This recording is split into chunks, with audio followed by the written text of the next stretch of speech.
people who study public health have been saying, listen, this is going to happen. It's only a matter of time.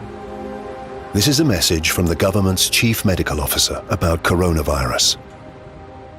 You should now only go out to an absolutely necessary for food, medicine, work, or exercise. Always try to stay 2 meters apart. Do not meet others outside your household, even friends and family.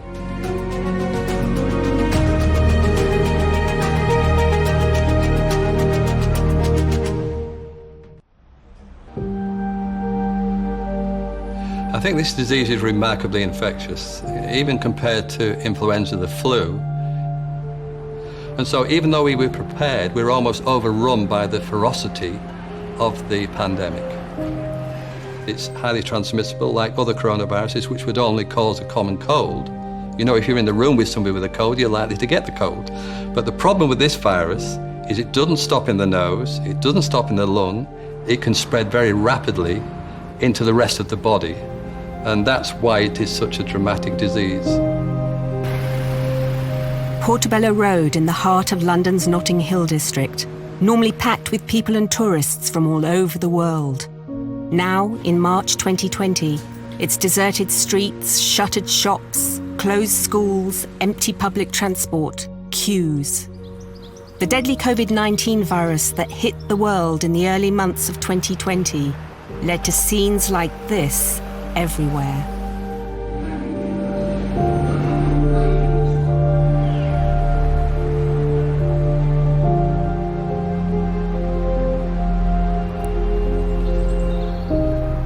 We all breathe, and it's very difficult to completely isolate the breaths of one person from another, so that it is likely the respiratory diseases the respiratory viruses that are going to be the real problem in terms of epidemics and pandemics, for now and in the future.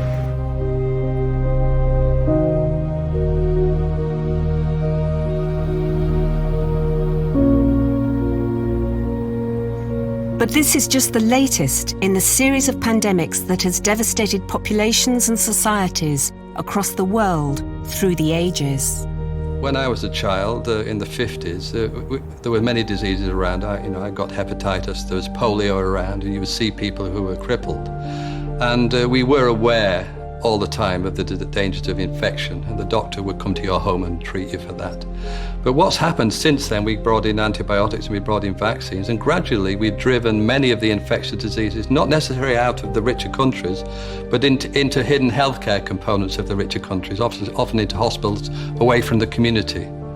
This hasn't happened in many parts of the world, for example on the African continent, where they're dealing with diseases like this on a daily basis. Each disease is slightly different from every other disease, and the problem with this COVID-19 virus is that we can't quite predict how this is going to turn out. We cannot predict at the moment how long immunity will last, whether it will be solid immunity, whether everyone becomes immune, whether you become more immune if you've had a more severe illness and have less immunity if you've shrugged it off quickly.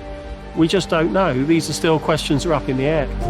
Diseases and viruses such as smallpox, bubonic plague, tuberculosis and influenza are some of the most brutal killers in human history. Outbreaks of these diseases across international borders are defined as pandemics.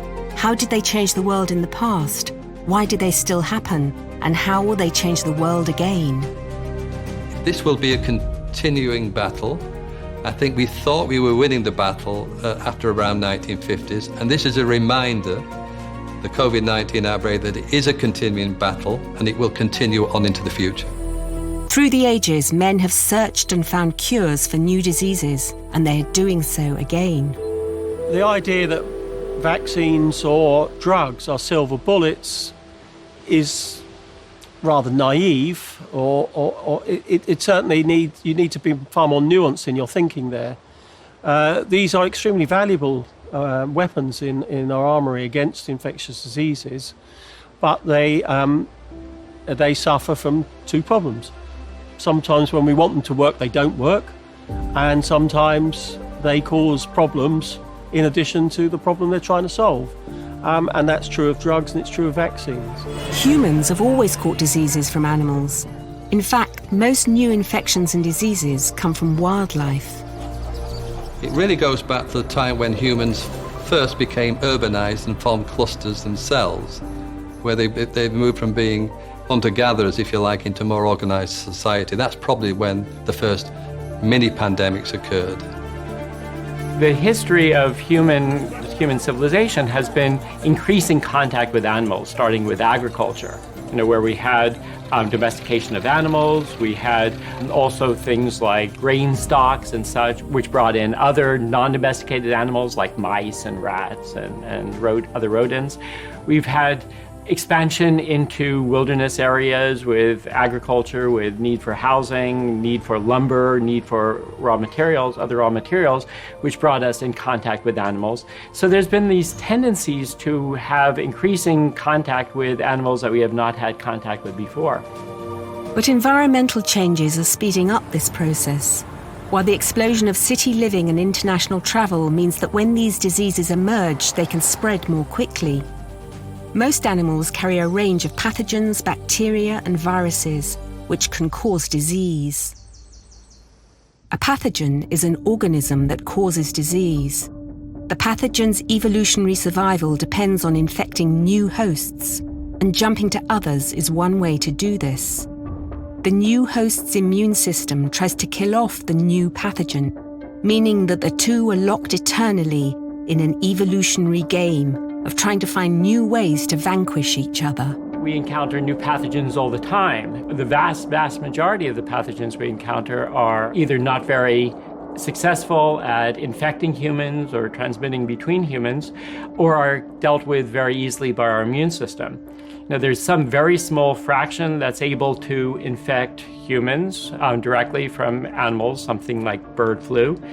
A very small fraction of those are able to actually transfer from one human to another, such as MERS, and an even smaller fraction of those are able to jump from one human to another human with enough transmission that it could actually cause an outbreak. Wild animals often harbour viruses. Bats, for instance, can carry hundreds of them, and viruses jumping from species to species can ultimately infect people. With human urbanization, a vicious cycle develops. More people bring more deforestation. Human expansion and loss of habitat ultimately kills off predators, including those who feed off rodents. With the predators gone, or at least their numbers sharply diminished, the rodent population explodes. And as studies in Africa show, so does the risk of zoonotic disease. The situation is only likely to get worse, as it has been for centuries. A major proportion of East Asia's population still lives in rural areas. Urbanization is expected to continue for decades. Tropical regions rich in biodiversity already hold a large pool of pathogens, greatly increasing the chance that a novel pathogen will emerge.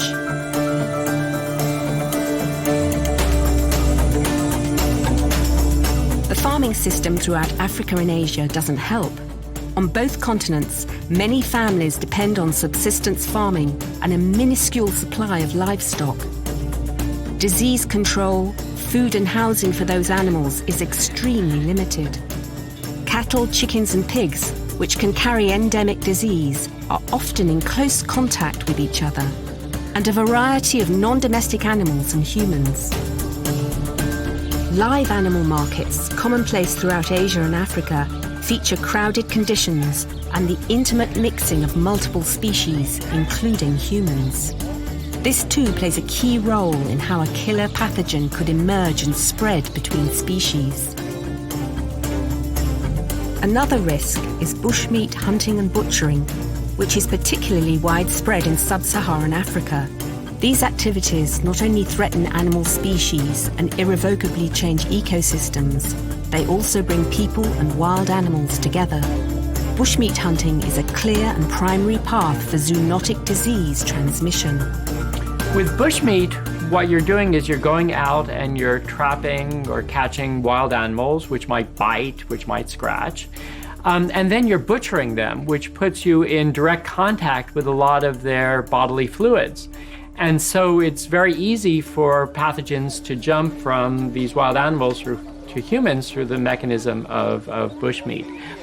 An alternative to bushmeat is factory farming, high-density farming, but then that causes the conditions that are ripe for pathogens jumping from a wild population into a domestic population, like domestic poultry, in a way that allows the pathogen to jump into human population. So is traditional Chinese medicine, which purports to provide remedies for a host of conditions like arthritis, epilepsy, and erectile dysfunction. Although no scientific evidence exists to support most of these claims, Asia is an enormous consumer of traditional Chinese medicine products. Tigers, bears, rhinos, pangolins, and other animal species are poached so their body parts can be mixed into these questionable medications. This too is a major contributor to increasing animal-human interactions. Demand is likely to go up as online marketing soars along with Asia's relentless economic growth. These trends have become very well established in the last 100 years, but plagues and pandemics have been around for as long as man himself. The ones that really affect or influence history are the ones that have these large demographic impacts. If 30% or half the population is killed, that withdraws an awful lot of people from the labor force. It disrupts social and political institutions in ways that make it very hard for them to recover.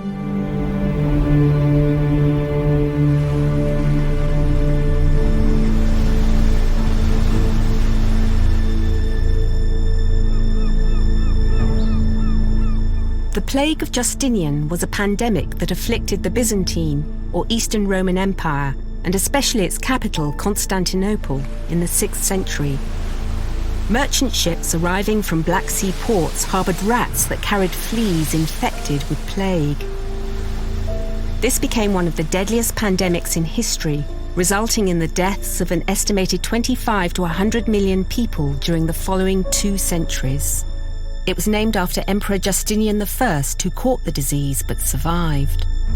The outbreak began in 542, but then there were recurrent episodes of plague over the next 10, 12 years or so.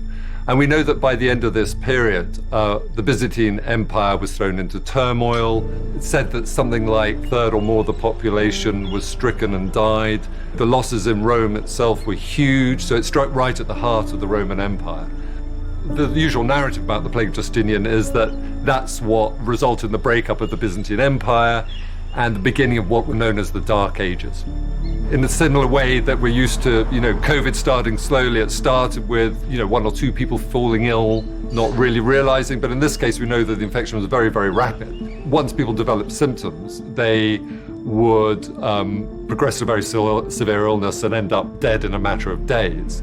So it was shocking and fearful. The deadliest plague in history was the second major case of bubonic plague, commonly known as the Black Death. The dance of death, the danse macabre, an allegory on the universality of death, was a common painting motif during the late medieval period. It killed between a third to half Europe's then population, up to 75 million people. So yes, the demographic impacts were immense. Also originating in the East and China, the disease spread west along the Silk Roads again, reaching the Black Sea and Mediterranean. Trade ships then spread the disease to the rest of Europe, hitting Italy first in Sicily and Venice in 1347, and the rest of Europe over the next 3 years. This remains the deadliest plague outbreak in history. The bacterium Yersinia pestis, derived from the rat flea, which results in several forms of plague, is believed to have been the cause again. Typically, you would very quickly develop a fever, headache, start to feel very ill, but the distinctive marks that terrified everyone were when the plague bacillus got into the lymph nodes, so under the arms, the back of the legs. So, typically, people who developed those symptoms would rapidly worsen and they would die very, very, very quickly. Monks, nuns and priests were especially hard hit since they cared for victims of the Black Death. The plague created a number of religious, social and economic upheavals, with profound effects on the course of European history. It took 200 years for Europe's population to recover to its previous level. Land values declined by 40%, and there were labour shortages. But for the remaining working class, food was cheaper and lands more abundant, heightening the end of feudalism. Suddenly there were a lot of farms that were empty because the farmers had died from the plague, so therefore there was land that wasn't being farmed. So that directly affected the tithes that the manor houses could collect. But the other crucial factor, it meant that those farmers left suddenly found their wage bargaining power greatly enhanced. And we know this was a big issue because there was an attempt to restrict the ability of farmers to say, well, actually, if you want me to farm this land, you have to pay me more for my labour because I've got a better offer from the next manor house. Many minority groups, such as Jews, were blamed. This led many Jews to relocate to Poland, where they were welcomed, leading to the large population there until the Holocaust during the Second World War. People blamed particular ethnic groups. The Jews in particular were seen or blamed for that plague. It was thought in parts of Eastern Europe and even parts of sort of Northern Europe that Jews were responsible for it because they'd somehow poisoned the wells. The problem with fear that comes with a pandemic is that it also leads to blame, and that people, they can't quite accept that there's nobody to blame here. This is an act of God, if you like, in old parlance. It's just one of those things. They have to say, well, why did it happen? We have to blame someone. Xenophobia, you have had protectionism, you have had this sense of we need to protect ourselves from those people who have this disease with all of those consequences. Very similar to modern conspiracy theories, the poor thought that this was a plot by the state and the medical profession to reduce their population. Now we have people thinking that it's 5G mobile networks that is responsible for the COVID-19 pandemic. Can be a form of fake news that can spread when it's not warranted. There have been cases where in India, for example, where doctors have been beaten up because people are worried that the doctors are going to spread virus to them and things like that.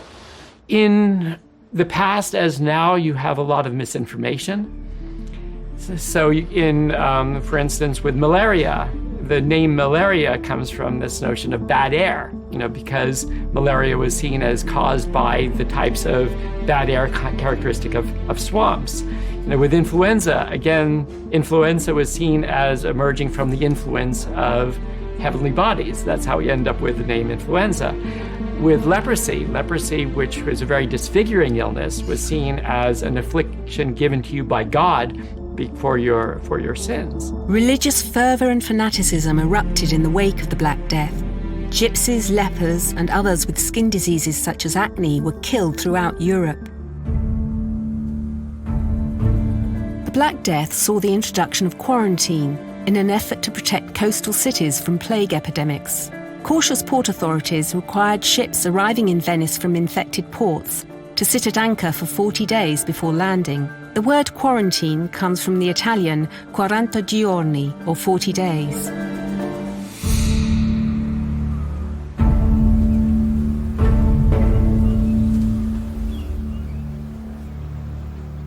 While Europeans had developed limited immunity against some diseases such as smallpox, hundreds of thousands were still dying from disease.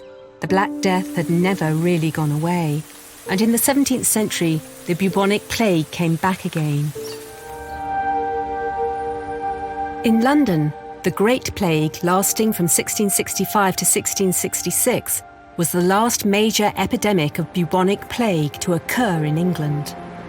Modern London certainly sits on the bones of the dead. London at that time was a city of about 448 acres surrounded by a city wall. Well, London in 1665 is a very large city by early modern standards. It's the largest or the second largest in Western Europe.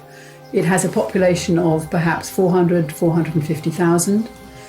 Its main business, its main reason is overseas trade. but it also has a major governmental function. It is the capital of a nation state and also of the beginnings of an empire. But many Londoners in 1665 were poor or poverty-stricken, in a city with little or no sanitation and belching smoke coming from factories.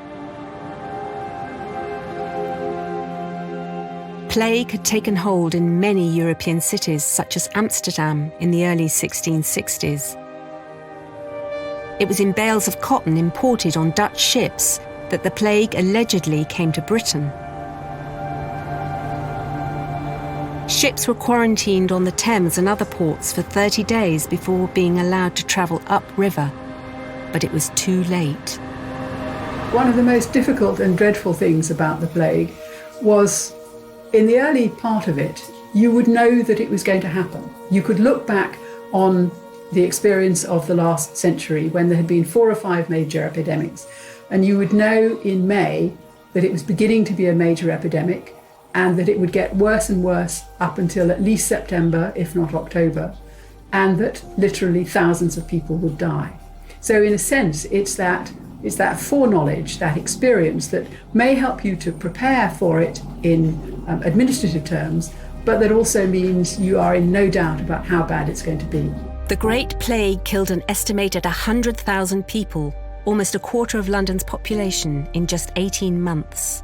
As plague spread, a system of quarantine was introduced, whereby any house where someone had died from plague would be locked up and no one allowed to enter or leave for 40 days. As soon as somebody in a household is perceived to have plague or dies of plague, then quarantine is imposed on that household. The household is meant to be locked up with a warder at the door, with a mark on the door, so that the people can't go out. Another kind of quarantine is to take sick people to the pest house, which is not so much a hospital for curing people, but a place where sick people can be taken so they will not infect any other people. So that's part of the overall quarantine, moving the plague sick out of the city itself. Samuel Pepys provided a contemporary account of the plague in his diary, writing, "How empty the streets are, and how melancholy. So many poor sick people in the streets full of sores."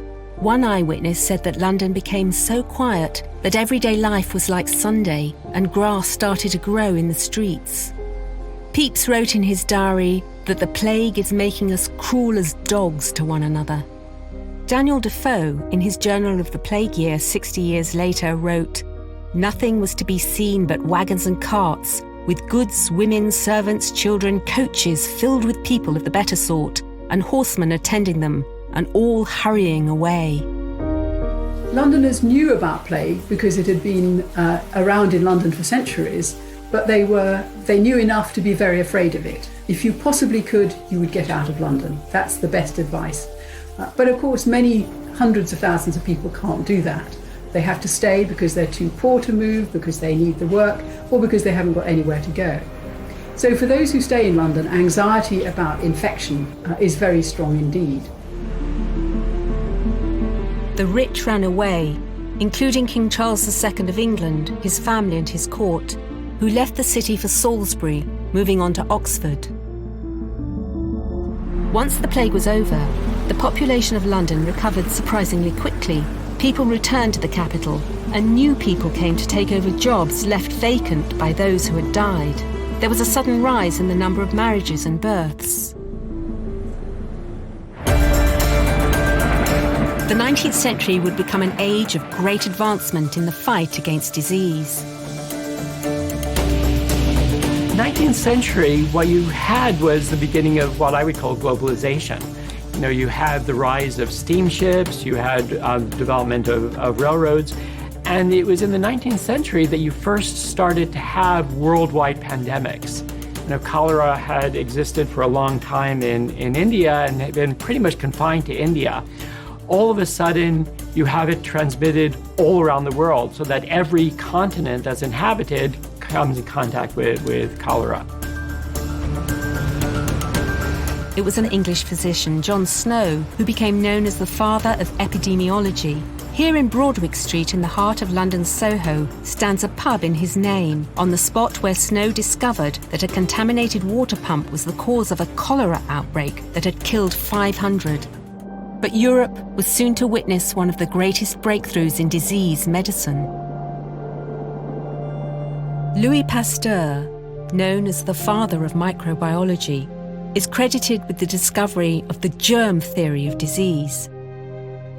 Pasteur's work involved magnification of pathogens or germs and the identification of antibodies that could attack them, leading to the discovery of vaccines for diseases such as rabies and anthrax. We actually understood for the first time what infection was, that it was caused by germs that are transmitted from one individual to another or are caught from environmental sources, and that this is what's causing these diseases. And it's very hard to unthink that, to try and think, well, what was it like to not know that there were such things as viruses and bacteria, and that washing your hands was important. It's a tremendous leap forward in human understanding that has cascaded throughout the world. And in every part of the world, people understand that now. That's a triumph. It caused a sensation at the time, you can imagine. Members of the royal family, wealthy people flocked to Paris to be treated by Pasteur. And Pasteur was an incredible experimental scientist as well. He was also a chemist. And so he was able to drive home through scientific evidence. It was actually quite controversial. The vaccination wasn't immediately popular. Only decades after Pasteur's discoveries, Europe was plunged into World War I. Although a vaccine had been discovered for typhoid, which saved many troops' lives, the war became a trigger for the next global pandemic.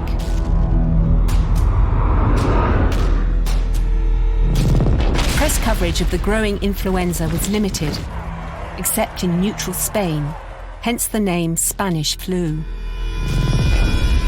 We don't know where the Spanish influenza virus emerged. The first sort of signal were in large army camps, both in the United States, but also in Northern Europe, when suddenly large number of young soldiers developed, this short but rapid illness with a rapid onset, which was recognized as a form of flu.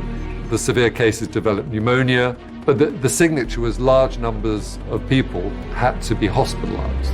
It is estimated that anywhere from 20 to 100 million people were killed worldwide, equivalent of 1/3 of Europe's population at the time, and more than double the number killed in World War I. Scientists have retrieved viral genetic material from the Spanish influenza virus from all over the world, reconstructed the whole genome. We know exactly what the genes of H1N1 Spanish influenza look like, but we still don't understand why it is that it disproportionately affected young adults in the prime of life. That is, people between the ages of 20 to 40, the breadwinners, the heads of households, the most productive segment of the population. They were the ones that bore the brunt of the mortality. Elderly people, aged 70 or over, didn't, generally speaking, develop such severe illness. Why was that? We don't know. It's an immunological puzzle that persists to this day. World War I lasted for 5 long years, and its many monuments attest to its legacy. More people died in the Spanish flu pandemic, but this is largely forgotten.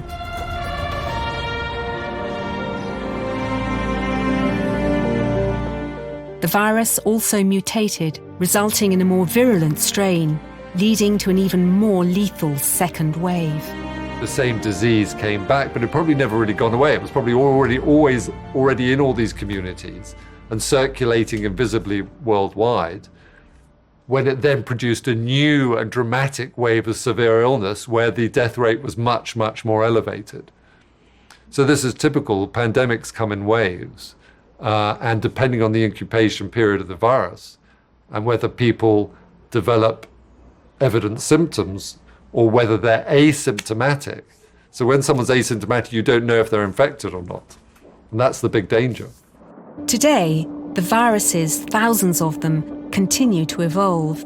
Many of these diseases continue to originate in Asia and Africa.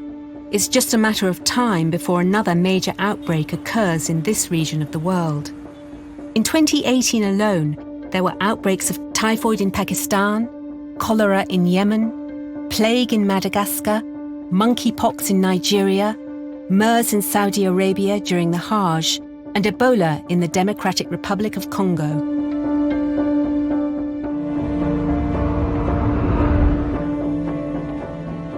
The outbreaks of the AIDS virus in the early 1980s were perceived as a Western disease afflicting the gay community, but its origins were in Africa, where it devastated the population. Treatment centres like this one in Mozambique were still active 20 years later. HIV is a problem because, again, it's been impossible to come up with a vaccine despite lots of attempts. But the good news with HIV is that we have come up with antiretroviral drugs quite quickly after the virus was discovered. We came up with drugs that worked, and quite quickly after that we came up with highly effective antiretroviral treatment that meant that you basically could treat HIV in the same way as you could treat diabetes. Okay, you couldn't cure a person of it, but just like someone with diabetes, if they take insulin, they can live a normal life. Patients with HIV infection can live a normal life if they take their therapy.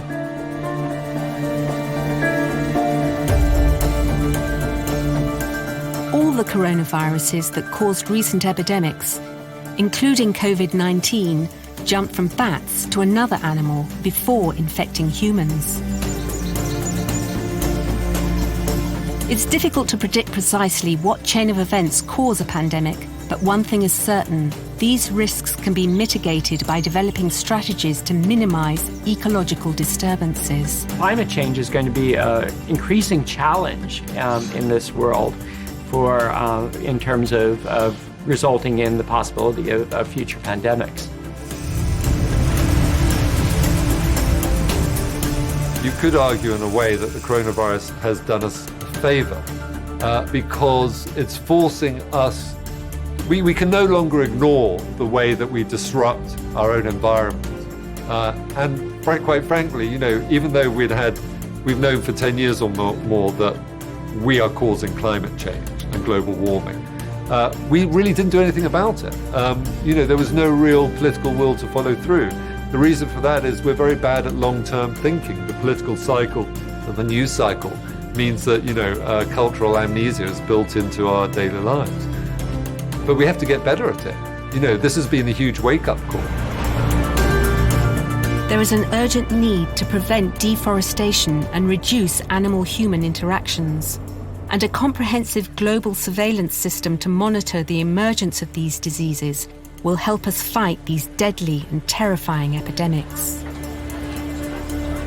A lot of these vectors do better in hotter weather, which means that as the world heats up, these vectors will have increased range, which means that pathogens that used to be confined to rather localized regions, because that's where the vectors were found, all of a sudden are able to transmit more widely.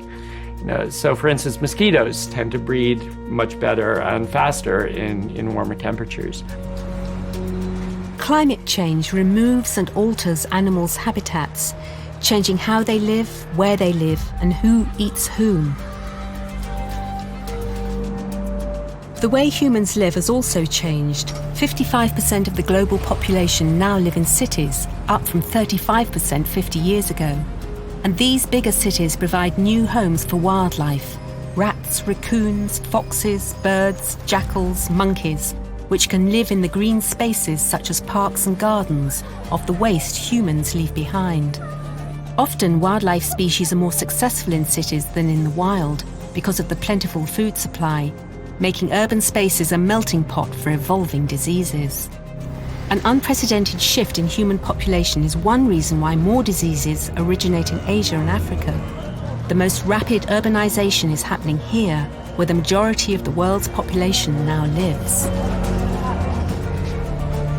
If we get a movement of refugees, climate-based refugees, not only do you have a conduit of populations with all the pathogens that they are carrying, moving from one part of the world to the other, but when you have refugees, often they do not have access to adequate water supplies, safe water, or adequate public health measures, and that may not be where their biggest priorities are. And so all of those conditions are very conducive to future outbreaks. And in the age of global air travel, human interconnectivity can aggravate the transmission of diseases.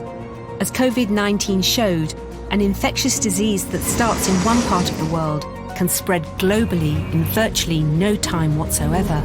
In 2019, there were over 4 billion flights that people took. So when you have people flying quickly long distances, many people flying quickly over long distances, that serves to connect the world. People travel fast relative to the recovery time of the pathogen. So it means that someone can be infected at the beginning of their journey and still be infected at the end of their journey with very little change in health conditions. So that's new. I think the other thing that's different is that when you had these pathogens traveling by steam boats, by trains, the routes that they could take were somewhat limited, which gave a possibility of greater control. That you could establish quarantines, you could establish public health measures to restrict the flow of these pathogens in controlled ways. Now there are so many routes from one country to another, so many ways that things can progress from one country to another, or one region to another, that it's much harder to control in the same ways. But of course, we do need to keep the economy moving. We still need to keep foodstuffs, flying between countries. So, there's a balance there. But these were not problems people had in 1918, when we had much shorter supply chains. In Europe, at least in Britain and France, the belligerent nations were all on a wartime footing. So they depended on their own resources for their food supplies. We live in a different world, and that presents pathogen like COVID with new opportunities. The COVID-19 pandemic in early 2020 turned airports around the world into giant ghost towns. As aircraft worth billions remained parked on runways, massive testing centres for remaining key workers were established on airport perimeters.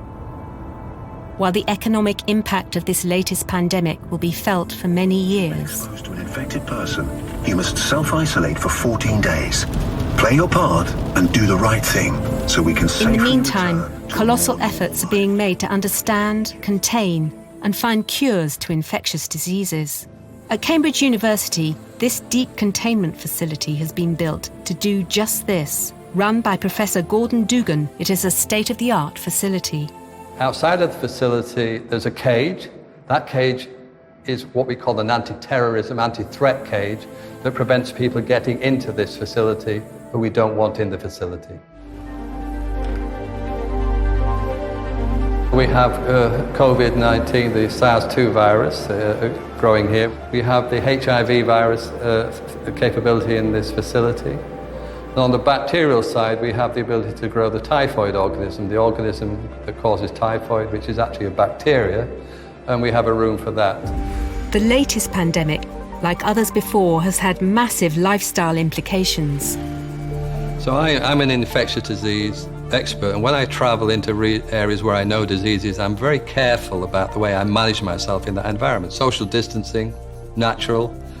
Handling and touching objects, natural.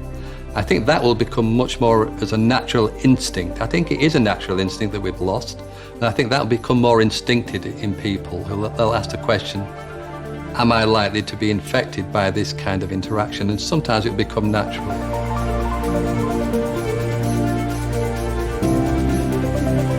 As part of the plan to help London reopen carefully, safely and sustainably, TfL is making it easier and safer to walk and cycle more. We're asking all Londoners to do this wherever possible, saving space on public transport for those who must use it. Walking and cycling will also help improve London's air quality and is great for your mental and physical well-being. All aspects of our daily life have been affected, from office workers working from home to eating habits. There are huge challenges for like the meat packing industry, which we've now discovered are like, incubators, hives of coronavirus, right? That puts on the table, if I can put it that way, the whole question of meat consumption. As the economies speed up and more people come to cities, you need more and more animal protein to feed those labor forces. So this is a huge question for the world going forward.